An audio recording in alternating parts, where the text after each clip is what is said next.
श्री सरस्वती मैया की जय, श्री कृष्णचंद्र भगवान की जय।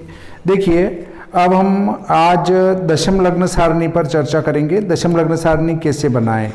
तो आप लंकोदय जो है विशोपकानयनम पुस्तक है, इस पुस्तक के पृष्ठ क्रमांक 71 को देखें। 71 पर इन राशियों के स्वदेशोदय लंकोदय दिए गए हैं। तो 2021 के लंकोदय को लेकर ही हम दशम सारणी बना देते हैं। तो देखिए, यहां पर जो लंकोदय है वो मेष के 279 है। 2021 के सामने देखें आप, मेष कन्या तुला मीन के स्वदेशोदय 279 640 लिखे हैं। तो हम मेष के 279 ले लेते हैं, चारों राशि ले लें, मेष कन्या तुला मीन, मेष कन्या तुला और मीन, इन सभी के लंकोदय 279 हैं। उसके बाद वृषभ सिंह वृश्चिक कुंभ, वृषभ सिंह वृश्चिक कुंभ, इन चारों के लंकोदय है वो 299 है। उसके बाद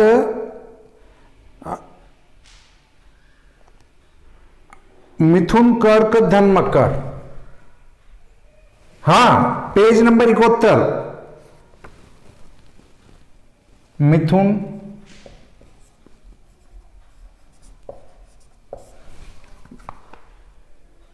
मिथुन कर्क धन मकर, धनु और मकर, इनके जो लंकोदय है वो 322, 321 और ऊपर है। आधे से ज्यादा होने से हम 322 कर देते हैं। ये हम इनके लंकोदय ले रहे हैं। ध्रुवांक, ये भी ध्रुवांक, ये भी ध्रुवांक।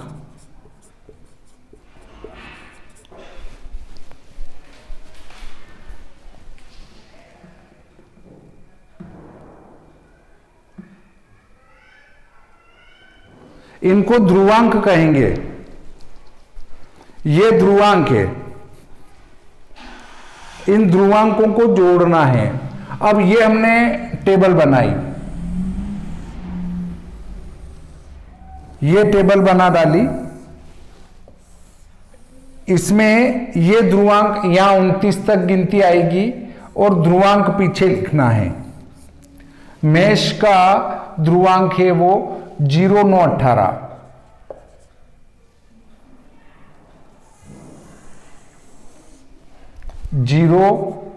0918, उसको नीचे जोड़ना पड़ेगा मीन में। मेष वाला मीन में जोड़ेंगे, इसलिए यहां लिखेंगे मीन के यहां 0918। फिर वृषभ वाला मेष के सामने लिखेंगे, वृषभ वाला ये है 0958, फिर 01044।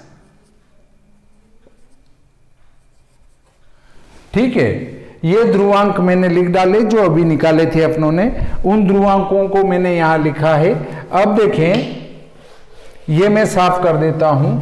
यहां पर हमारी आगे जो राशियां रहेगी उनको लिख देता हूं मैं। 0 मेष, 1 वृषभ, 2 मिथुन आदि आदि। इसके बाद होगी 11 मीन। 11 मीन में ये लाइन खींच जाएगी। ये यहां पर 0 1 2 3 4 5 6 7 8 9 10 और ये जुड़ते जुड़ते 28 29 आदि आ जाएंगे यहां तक। हाँ प्रणाम सब। आज दशम लग्न सारणी बनाना,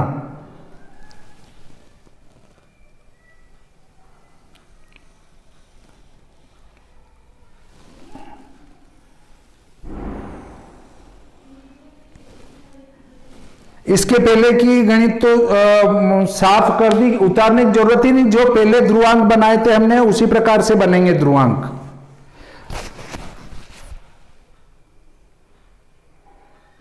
नहीं, वैसे अपनों ने 5 मिनट लेट कक्षा चालू करी है। हाँ, पर क्या करें, मान लो जैसे आप 10 मिनट लेट की कह रहे, मान लो कभी कोई आधा घंटा लेट आया, वो कहेंगे सब आज मैं आधा घंटा लेट आऊंगा, आधा घंटा कक्षा लेट चलाना, तो कैसे जमेगा।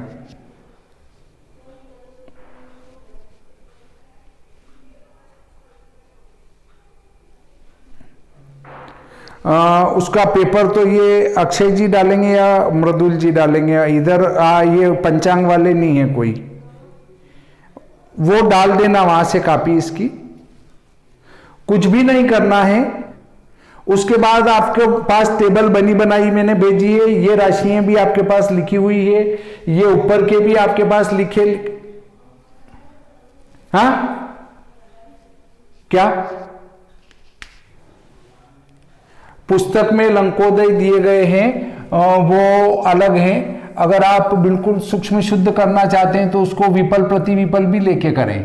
मैंने केवल पल लेके आपको उदाहरण सहित समझा रहा हूं मैं, पलों के आधार पर बता रहा हूं मैं। आपको अगर और विस्तृत में चाहिए तो वैसा कर सकते हैं आप, पूरा का पूरा, पर वो एक्सेल शीट में ही हो पाएगा, अन्यत्र नहीं हो पाएगा।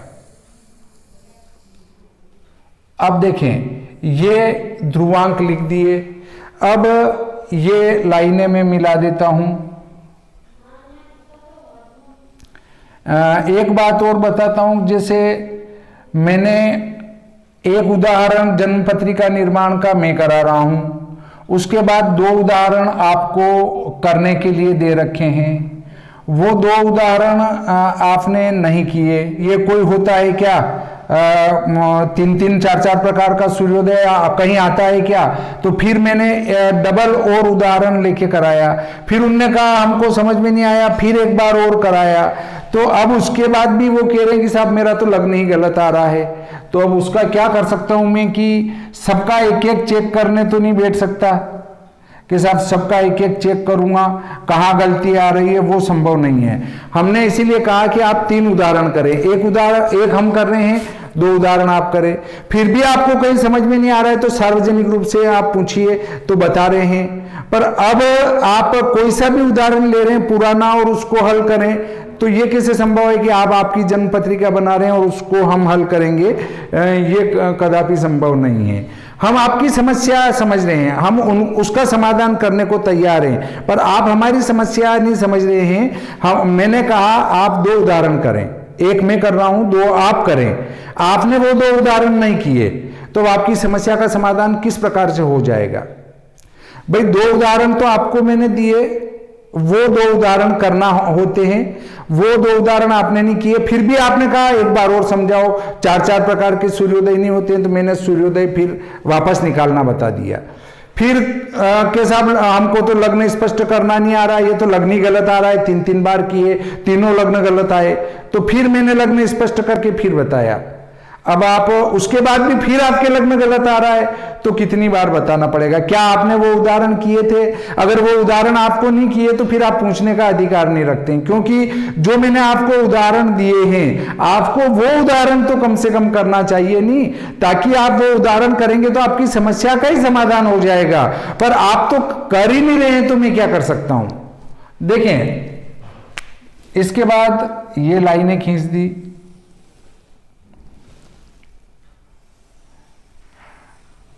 भाई अपन पढ़ रहे हैं, सभी जगह एक ही होती है।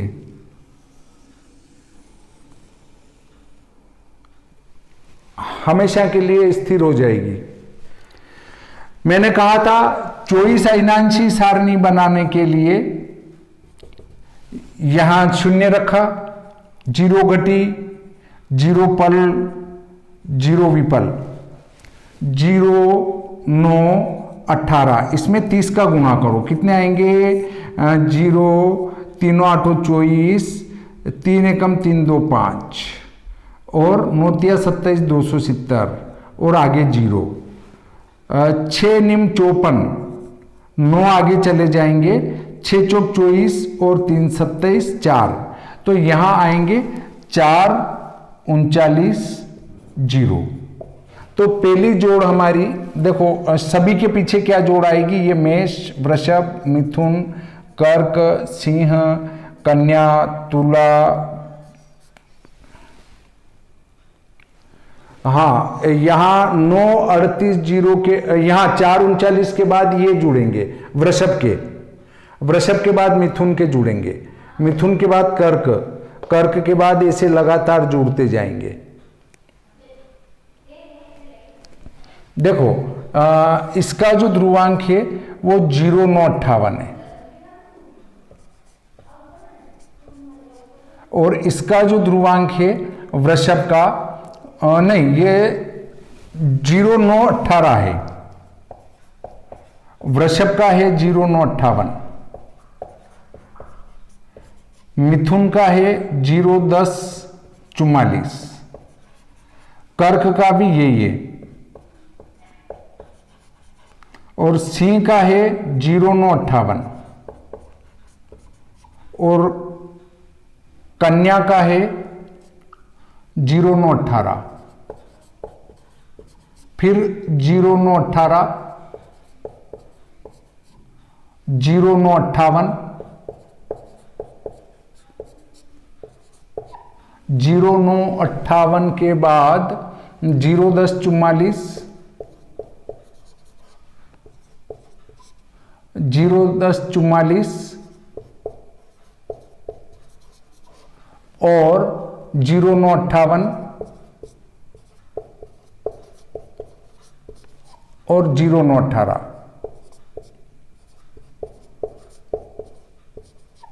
ये सभी के क्षेपक आ गए। तो मीन के सामने मेष का लिखना है, मेष के सामने वृषभ का लिखना है, ऐसा एक एक अगला अगला वाला लिखना है क्षेपक। और अब जब मीन के सामने आ जाएंगे तो मीन का तो यहां कुंभ के सामने क्षेपक चला जाएगा, एक एक क्षेपक ऊपर चला जाएगा। अब 15 के बाद हमें कौन सा क्षेपक जोड़ना है, 15 के बाद हमें कर्क वाला 0 10 44 जोड़ना है, 0 10 44 जोड़ते जाना है। तो यहां जो मेष के सामने जो योगफल आएगा 6 के नीचे वो 4 39 0 आएगा, 4 39 0, और इसमें से इसको घटाएंगे तो इसका मान आ जाएगा, मतलब यहां कुल मिलाकर 9 38 आएगा, 9 38 0।